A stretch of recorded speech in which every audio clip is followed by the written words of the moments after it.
बात करें तो मध्य प्रदेश की आबादी में हिंदू और मुसलमान सबसे बड़ी जनसंख्या में है। जहां हिंदुओं की आबादी 74% के करीब चली जाती है, वहीं मुसलमानों की आबादी 22% के करीब है। लेकिन इन सब के बीच अगर आप भोपाल शहर के नक्शे को अच्छे से देखें तो भोपाल 2 हिस्सों में बटा हुआ है। इन 2 हिस्सों में एक भोपाल का नया शहर है और दूसरा भोपाल का पुराना शहर। अभी हम भोपाल के नए भोपाल में खड़े हैं। नए भोपाल में आप मेरे पीछे देख सकते हैं कि धीरे धीरे इंफ्रास्ट्रक्चर खड़ा हो रहा है। एक तरफ जहां मेट्रो की लाइंस बन रही हैं, वहीं दूसरी तरफ देश का पहला प्राइवेट रेलवे स्टेशन इसी मध्य प्रदेश की राजधानी भोपाल में बना है। लेकिन जब हम पुराने शहर की तरफ घूमते हैं तो वहां पुल पुलियों और मेट्रो की जगह कट्टरता की दीवारें खड़ी हो रही हैं। कुछ महीनों पहले इसी भोपाल से 2 बांग्लादेशी आतंकियों को गिरफ्तार किया गया था। इन आतंकियों को एनआईए की टीम ने गिरफ्तार किया था। जब एनआईए ने इन्हें गिरफ्तार किया, उसके बाद इनके साथ में भारी संख्या में कट्टरता फैलाने वाले डॉक्यूमेंट्स मिले हैं, ग्रंथ मिले हैं और इसके साथ ही एनआईए ने चौंकाने वाला दावा किया। एनआईए का दावा था कि बांग्लादेश के प्रतिबंधित संगठन के आतंकी भोपाल में रह के स्लीपर सेल्स की रिक्रूटिंग कर रहे थे। ये आतंकी पिछले 6 महीने से भोपाल की अलग अलग गलियों में घूमकर युवाओं को कट्टरता का पाठ पढ़ा रहे थे, लेकिन उसके बावजूद भी इनका सच सामने नहीं आया। किसी ने पुलिस के सामने जाकर इनके बारे में कोई बात नहीं बताई। अब एक और चौंकाने वाला मामला सामने आया है।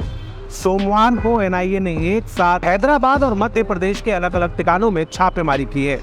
इस छापेमारी में जहां हैदराबाद से 4 लोग गिरफ्तार हुए, वहीं मध्य प्रदेश से 11 लोग गिरफ्तार किए गए हैं। जहां भोपाल से गिरफ्तार होने वाले आतंकियों की संख्या 11 है, वहीं छिंदवाड़ा से 1 आतंकवादी गिरफ्तार किया गया है।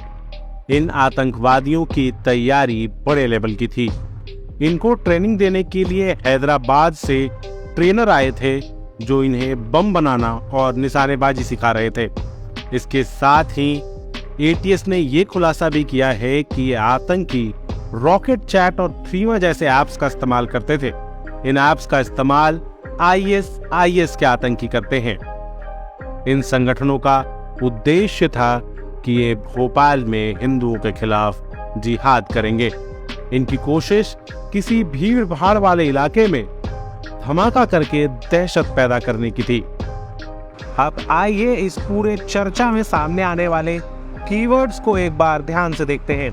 पहला कीवर्ड है आतंकवादी संगठन, दूसरा कीवर्ड है हैदराबाद, तीसरा कीवर्ड है मध्य प्रदेश की राजधानी भोपाल और चौथा कीवर्ड है छिंदवाड़ा। इन कीवर्ड्स को सुनकर आपके ध्यान में क्या रहा है? हैदराबाद लंबे समय से आतंकियों के पनाहगाह के तौर पर बदनाम है।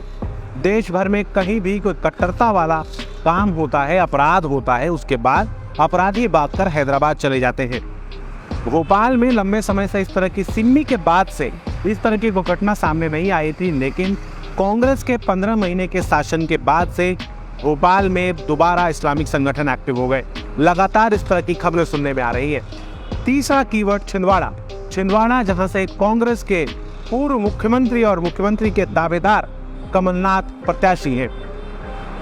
कुछ और चौंकाने वाली बातें हैं। जो आतंकी गिरफ्तार किए गए हैं उनमें से ज्यादातर नए कन्वर्ट हुए हैं, यानी ये अभी अभी इस्लाम में आए हैं और कहते हैं कि नया मुल्ला प्याज ज्यादा खाता है। केरला स्टोरी में भी हमने देखा कि किस तरह धर्मांतरण के बाद लोगों का इस्तेमाल आतंकी गतिविधियों के लिए किया जाता है। क्या मध्य प्रदेश की राजधानी भोपाल में भी ऐसा कोई संगठन एक्टिव है जो लोगों को कन्वर्ट करने के बाद उन्हें आतंकवादी घटनाओं की तरफ मोड़ रहा है? ये सवाल हमें एक दूसरे से पूछना चाहिए। भोपाल की मस्जिदों में लगातार वहाबी संगठनों की गतिविधियां बढ़ रही हैं। हमने भोपाल के इकबाल मैदान में बड़े बड़े प्रदर्शन देखे। हमने भोपाल के विधायक को इकबाल मैदान में खड़े होकर फ्रांस के राष्ट्रपति के खिलाफ नारे लगाते हुए सुना। आपको तय करना है कि आपके शांति का टापू भोपाल क्या शांति रहेगा या आने वाले समय में आतंकियों का ठिकाना बन जाएगा।